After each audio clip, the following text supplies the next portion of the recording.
کسی نے پوچھا ہے کہ اگر کوئی کافر مر جائے تو ریسٹ ان پیس کہنا اس کے مرنے پر یہ کیسا ہے؟ دیکھیں یہ شرعاً جائز نہیں ہے، کیونکہ اس کا مطلب کیا ہوتا ہے یہ اگر آپ انٹرنیٹ پہ چیک کریں کہ said to express the hope that someone's spirit has found peace after death,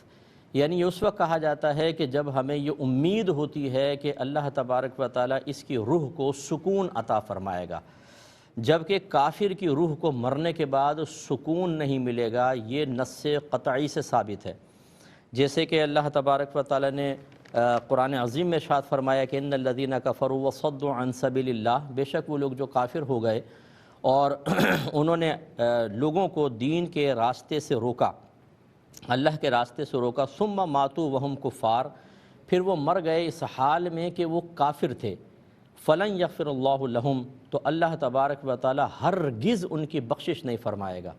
اس کا مطلب ہے کہ جو حالت کفر میں مر گیا اس کے لیے پھر بخشش نہیں ہے، اور جب بخشش نہیں ہے تو پھر عذاب لازم ہوگا، کیونکہ جو بخشش کی امید ہوتی ہے بخشش کے ساتھ جائے گا، اس کے لیے جو بخشش کے ساتھ گیا اس کے لیے تو عذاب ہی نہیں ہے،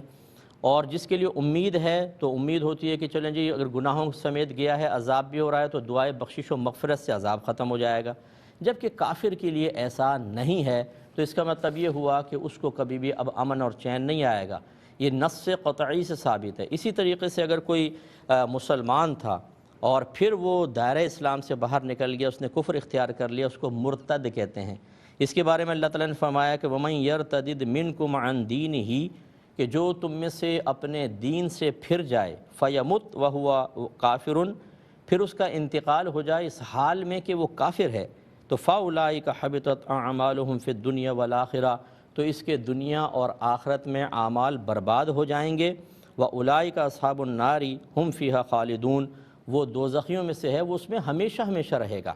اس کا مطلب یہ ہوا کہ جو کفر کی حالت میں مر گیا وہ کبھی بھی اس کو پیس امن تو حاصل ہو ہی نہیں سکتا ہے۔ کوئی حالت ارتداد کے اندر مر گیا ہمیشہ ہمیشہ جہنم میں جائے گا، اس کے لیے بھی بخشش و مغفرت نہیں۔ یہ نصوص قطعیہ سے ثابت ہوا۔ اب اگر کوئی دعا کرتا ہے امن کی، سکون کی یا مغفرت کی، اس کا مطلب یہ ہے کہ اسے ان آیات پر یقین نہیں ہے،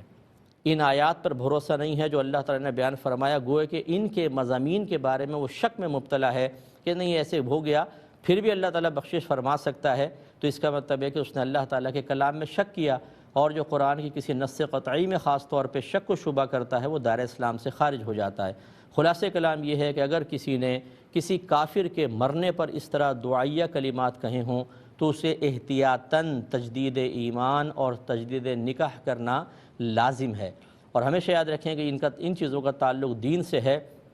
ایسا نہیں ہے کہ ہم اپنی عقل کا استعمال کرتے ہوئے یہ کہیں کہ آج فلاں شخص تھا بڑا رحم دل تھا، بہت انسانیت کی خدمت کرتا تھا، غریبوں کے ساتھ بہت اچھا سلوک کرتا تھا اور بلا امتیاز کرتا تھا، کافر ہو کے مر گیا لیکن اچھے کام بھی تو کیے، چلو اس کے لیے دعا کر دیں۔ اللہ تبارک و تعالیٰ نے مطلقاً آخرت کی نجات اور بخشش کا دار و مدار ایمان پر رکھا ہے۔